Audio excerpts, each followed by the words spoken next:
You're listening to the Unwritable Rant podcast with your host and bourbon-soaked storyteller, Juliette Miranda.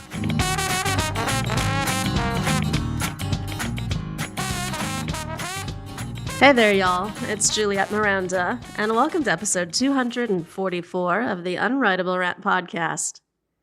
I have a bourbon-soaked story for you today about a Thanksgiving disadvantage and mommy misgivings.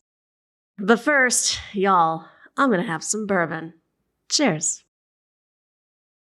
Oh, it's that time of year, y'all, when bourbon is all the more essential. I cannot believe that Thanksgiving is just a few days away. I kind of forgot how winter holidays creep up on you when you live in a warm climate. Really, without the change in temperature, the only way we know what month it is by looking at the store windows. It's very weird. And like many people this year, my guy and I will have a fairly quiet Thanksgiving.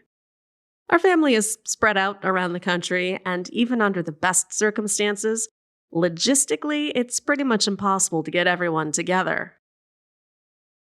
And that's fine by me, really.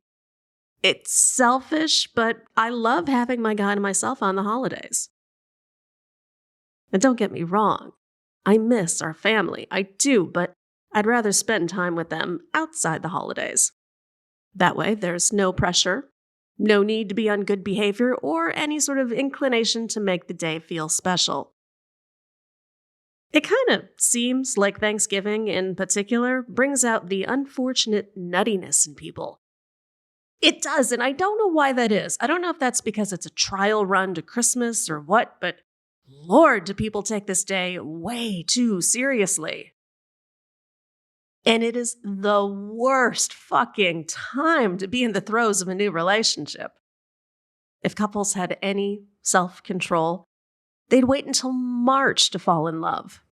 That way, they have more than half a year to get the family introductions out of the way before the holidays. And I say this with full authority because I met my guy's mother for the first time ever on Thanksgiving.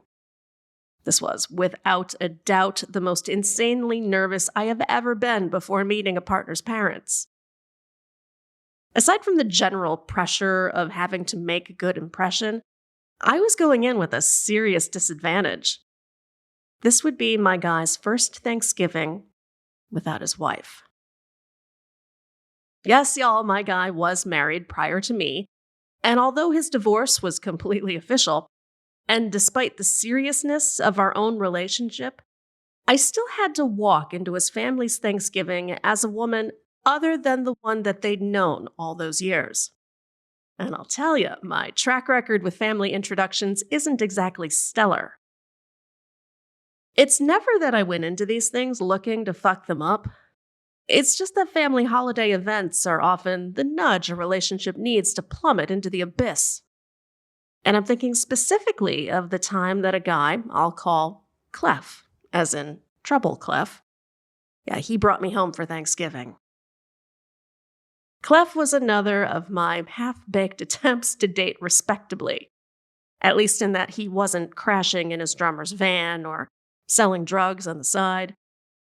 Because Clef was indeed still a musician, just not of the hairband variety. He was an a cappella singer for a band called the Tone Wolves. Oh, that fucking name. I hated that name. And they were just as cheesy as that name implies. And they'd appear on stage in color-coordinated suits to jazz hand their way through standards and modern songs. And this was before the musical Jersey Boys hit the stage, and the music scene didn't exactly know what to do with them. So the Tone Wolves had to content themselves with touring colleges and retirement homes. Now, I met them on a video shoot that I'd been assigned, and I immediately found Clef attractive. He had just the right balance of swagger and humor, a bit like Roger Moore as James Bond, just in a shitty suit. Coffee led to dinner, which led to exchanging phone numbers, and soon there were dates, and eventually a budding little romance between me and Clef. We were so cute. He took me to museums and orchards for apple picking and every other cliched couple activity this side of a rom-com, and it was all so nice and innocent. Clef would frequently say things like, "I have such a crush on you," and then I would smile and giggle because who doesn't like to feel like a teenager in love every now and then? We had it all. Well, almost. The one thing we did not have was sex. Oof. Now, it's not like there wasn't any physical contact. We did have regular makeout sessions. But every time the dry humping got just a little too heated, Clef would pull the plug. At first, I thought he was just being a gentleman. I mean, I'd heard stories about guys who like to take things slow, and although I always kind of doubted that they existed, I was happy to play along with it for a little while, and I even convinced myself that I would enjoy this slow build. Yeah, that slow build eventually turned into a very itchy burn. Every date ended with the same 20-minute makeouts, and one of us, usually me, would be forced to straighten up, regroup, and return home just a completely frustrated mess. I actually started to feel a little bit like the handsy date at homecoming. And Clef just kept pushing me off of him until I finally asked, "Is there something we need to talk about, dude? Because it's not working for me." Clef just exhales as if my question has bothered him to his very core, and he says, "Listen, back when I was a teenager, my mom told me that sex complicates a relationship, and I agree with her." I have to suck back something. Maybe it's a laugh, maybe it's a snort, maybe it's vomit, because quite honestly, sex and mom are two words that should never meet in the same sentence.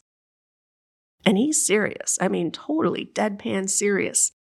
He takes my hand and he says, "Getting to really know you is important to me, and I want to wait until the time is right to get physical with you." Ugh. I have always hated the phrase "getting physical." It's baby talk for adults who should be able to say, "Let's fuck." Or, the more classy, "Let's have sex." It's not hard, and I wanted to have sex. Seriously, I was an adult, a sexually active one at that. And I knew myself well enough to understand that I could not get serious about a guy without a full sexual demonstration. Let me try out the merchandise. Clef is looking at me with his stupid, droopy eyes and the earnest face, and I don't want to demean him, and I don't want to diminish the importance of what he believes, because clearly only a slut would do that, and I didn't want him to think of me like that. Yet. So I ask, "You're not suggesting we wait until marriage, are you?" He laughs and then pulls me into a very chaste hug, and he says, "Of course not. We'll know when we're ready, and it will be so special. Won't that be wonderful?" This was the first time I had ever heard anyone refer to sex as being so special. And I wasn't all that certain that it would be, but I returned his hug and I agreed to wait it out. Which was easier said than done. He was a desirable guy, and it didn't feel natural to deny my instincts to pounce on him. At the end of every date, I would get that hopeful look like, "Tonight's the night," and it never fucking was. The promise of sex just kept dangling over my head. It was like being in jail. I kept crossing the days off on the calendar, wondering if I'd ever get off. Or out. Whatever. On day 22, Clef is in my apartment. We're watching a movie, and I am so goddamn bored, I'm doing everything in my power to not fall asleep on the guy, when he hits the pause button and says he wants to talk to me about something. Ooh, this sounds interesting. Maybe this is it. So I sit up and I try hard to look interested, but not too interested because I don't want to scare the guy off. And Clef blathers for a few minutes about how much he enjoys my company and I mean so much to him. And I feel a yawn building until he says, I have something very important to ask you. He's so overly dramatic, I have to wonder whether he's proposing marriage instead of sex. And if that was the case, I was ready to boot him out the fucking door. But no, Clef wanted me to join him at his family's Thanksgiving Day party. Oh, everyone would be there. His mom, his dad, his younger sister, aunts, uncles, all of them. And he wanted nothing more than for me to meet them. There was no reason for me to decline. I mean, none that I can come up with in the moment, because couples meet each other's families. That's what they do, and Clef was, even without the sex, still my boyfriend. So what else was I supposed to say but, sure?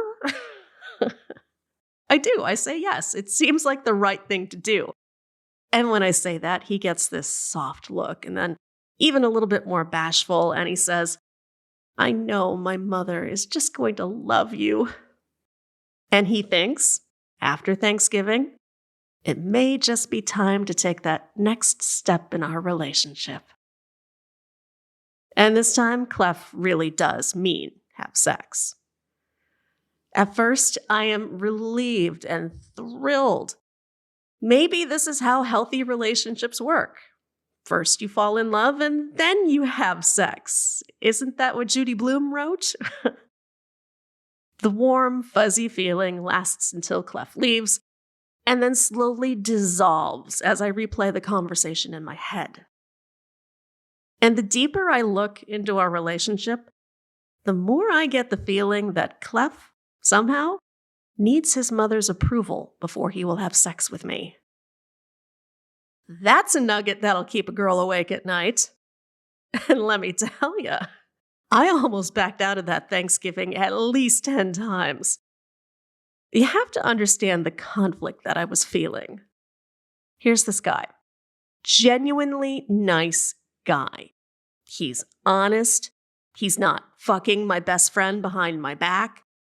Sure, he's not fucking me either, but was that so wrong? I couldn't help but wonder if I was putting too much importance on sex. I mean, it certainly hadn't been a boon to any of my past relationships. So that was my reasoning when I decided that I was going to see this whole Clef family Thanksgiving thing through, despite the mommy misgivings I had. Thanksgiving Day, I drove myself to Clef's family house. He had offered to do so earlier, but then his mom decided she needed him to run some errands, so I was stuck making the trek myself. They lived in the standard cookie-cutter colonial home that the suburbs are known for. You know, the kind where every window, shutter, and door falls in a very strict line and nothing is ever off-kilter. Except for me. I ring the doorbell and try to look as presentable as possible. Clef had told me that everyone would be casual, and like an idiot, I believed him. So I'd kept my look simple. Jeans, boots, a cute little sweater. I thought I looked nice. But then Clef's mother opens the door, looking very much like royalty. I mean, we're talking velvet and silk here, people. And she just stands there looking at me as if I'm an urchin looking for scraps. It's up to me to break the silence, and I introduce myself, and she says, "Oh, yes, forgive me, dear. I pictured you differently." That's an odd kind of greeting, but I followed her into the house anyway. Clef comes into the hall to collect me, and I can't help but notice his mother's sour look as he leans in to kiss my cheek. Clearly, I am not as welcome as Clef anticipated. The rest of his family offers me stiff greetings and bony hands to shake, and they promptly return to what they'd been doing before I arrived, playing chess. Well, more specifically, Clef's uncle and father are at the board, while the others are gathered around them watching. I start to say something to Clef, and he immediately shushes me and whispers that, they're very serious players and they don't like to be disturbed. So we're just gonna sit here and stare at them? How is this fun? How is this celebratory? I'm not quite getting it. At this point in my life, I had participated in some 20-ish Thanksgivings, and the one thing they all had in common was noise. Whether it came from kids, from a football game, or occasionally a drunken brawl. This room, it had all the makings of a mortuary. Clef is riveted to this chess game. And since it would seem I know about as much about chess as I do relationships, I motion that I'm going to go help his mother in the kitchen. I am blinded by the kitchen before I even enter it. Everything in it is chrome or white, and so meticulously maintained that it is just glaring in there.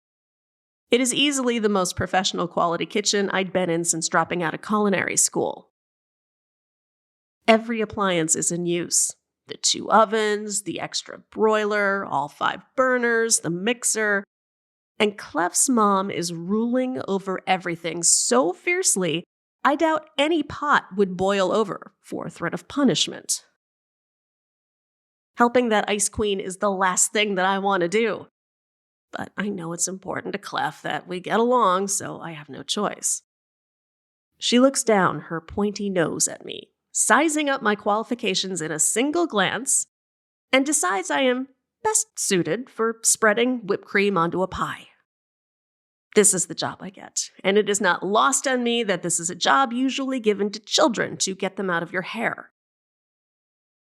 And even so, she still finds my skills lacking and winds up taking the bowl from me and saying, "No, dear, like this." I get that same dreadful correction when I attempt to add the mashed potatoes to a serving bowl.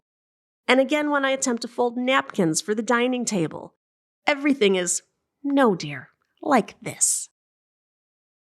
Still, I had to hand it to her. The meal was exceptional. And I really would have enjoyed eating it, except for her relentless grilling. Oh, this broad wanted to know it all. Who my parents are, what they do for a living, and whether or not I plan to have children. I nearly choked on my asparagus when she coughed that one out. Do people still ask young women this question? Fuck, I hope not. Especially when they're coming from someone like Clef's mom, who really doesn't give a shit about my answer unless it's, "Why, yes, ma'am, I am going to have children." My own truthful answer was a firm fuck no. Only I softened it by adding some bullshit about, "But, if the time is right, maybe." And she's not listening to me, of course.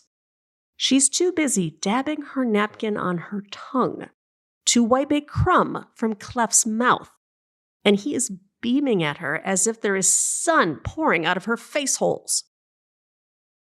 I am so startled by this weird intimacy that I don't realize I've accidentally dripped gravy on the antique tablecloth.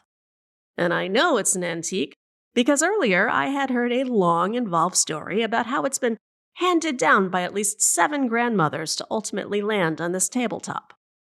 Serving instructions had been very clear. Take what you want, but don't spill. My spoon is hovering over the delicate lace, and there is no denying the tiny trail of gravy droplets to my plate. I rush to nestle the spoon back in its proper bowl, but the damage has been done, and the Ice Queen says, "Oh dear, you made a mess." By definition, it wasn't quite a mess. It hardly even qualified as a spill, but it got treated like hazmat. Clef's mom makes us take everything off the table. The turkey, all the plates, every last fucking dish, so that she can rush her precious lace tablecloth to a bubbling bath of club soda. And everybody is just staring at me like I am the jerk who ruined Thanksgiving. And nobody feels like eating after this exercise, so everyone returns to their hellish chess game while Clef dashes to the kitchen to help Mom. I'm left to thumb through a coffee table book. Quietly, of course. 20 minutes later, Clef and Mommy Dearest return to the living room to announce that the tablecloth has been saved. Yay! And to help lighten the mood, and this is how she puts it, let's lighten the mood by having a sing-along at the piano. The stunning grand piano sits proudly in the corner, and Clef had told me all about it. You see, his mom is a music teacher, and it was all thanks to her tutelage that he developed his love of singing. Mom sits tall at the bench and plays a few scales to warm up her skeletal hands. Clef stands next to me and casually places his arm around my shoulder. And in any other house and with any other family, this really would have been kind of a warm and cozy scene. Not even music, though, could liven this group up.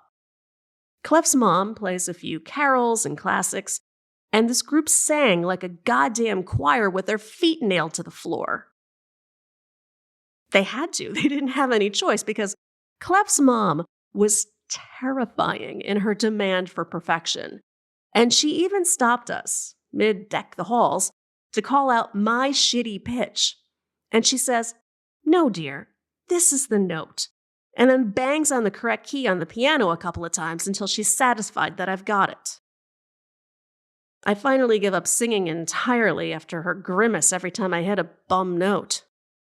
And everyone claps as the group sing-along comes to an end, and then they insist that Mom and Clef do a duet.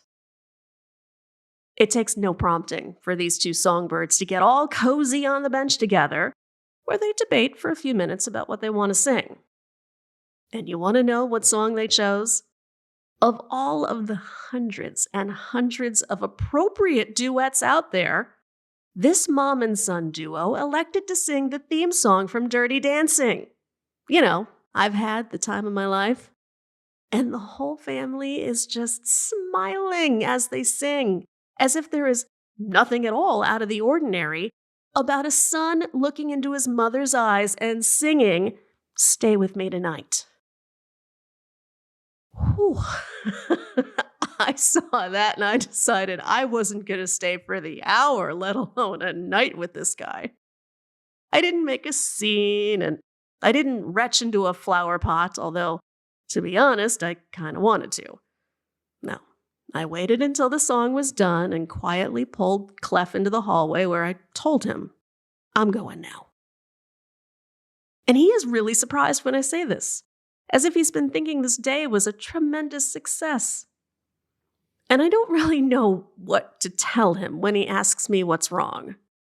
It's tempting to let him in on my darkest fear, which is that the day will come when he and I actually do get around to having sex, and I will open my eyes and see his mother standing over the bed saying, "No, dear, like this." Instead, I just say, "Clef, I can't compete with your mom." Then I put on my coat and I leave that creepy house for fucking ever. Now, I need you to fast forward another 10-ish years or so, and you will find me standing with my guy on the doorsteps of his mom's house for Thanksgiving. And I'm in a full-on panic. You have no idea, because I'm remembering Clef and that whole Thanksgiving, and I'm thinking of every other holiday disaster that my brain hasn't blocked out. And I'm praying, please don't let this be fucked up. Please let this be good. My guy's mom welcomes us inside. And even before we've had our formal introduction, two things tell me that this holiday is going to be different than the others. The first is the noise. There are dogs running around creating chaos, the parade is playing on the TV, and there's genuine laughter in the house. But the most important thing is the line of photographs in the hallway. They're family portraits and candids throughout the years, but one person is missing from them. My guy's ex-wife. In order to make me feel welcome and comfortable in a new home where I am kind of at a disadvantage, my guy's mom had placed yellow sticky notes over the face of his ex in every single photograph throughout the house. I knew then that my guy was the right one for me. And I will always remember that Thanksgiving as one of my favorites. For the imperfect food, for the wacky dogs and the company, and most of all, for the welcome to the first family outside of my own that I knew I could love. So y'all, I know we are all doing the holidays a little differently this year, by choice or circumstance, but there are still plenty of things to be thankful for. And the top of my list? Yellow sticky notes. Cheers, y'all. Thank you so much for listening to this episode of the Unwritable Rant podcast. Be sure to join me on Monday nights on YouTube. At 7 p.m. Central, I go live with Bourbon-soaked Live, where I drink cocktails and hang out with a whole lot of great people in the chat. Now, a quick update about scheduling for the holidays with this podcast. I'm going to be taking Thanksgiving weekend off, and I'm taking the last 2 weekends of December off, so I can spend a little bit of quality time with my guy, finding more trouble and adventures. So don't panic, because if you want to listen to back episodes, you can always go to theunwritablerant.com. And if you're feeling a little merry and cheerful, click that Buy Me a Drink button. It takes you to a secure PayPal page where you can make a one-time donation to keep me in booze, and I'll keep you in boozy stories. Hope you have a great Thanksgiving. I will see you in December. Cheers, y'all. Go to theunwritablerant.com and sign up to get early access to interviews and new videos. And don't forget to connect with Juliette on Twitter at Morning Neurosis. Girl, you was pretty as a Sunday morning, standing on the corner at Carondelet. What you say we make our way up to Bourbon, a couple hurricanes and a hand grenade, and get blown away. Let the chips fall where they may. If it's all the same, what you say, bon ton. Hey, pretty mama, I can smell the gumbo. Sweetest taste of honeysuckle on my lips. Good God Almighty, I can hear the trombone. Every heart ought to beat to a rhythm like this. Come a little closer, honey, let me hold you. Nothing tastes better than a bourbon kiss. You can be the flower on my magnolia. Every heart ought to beat to a rhythm like this.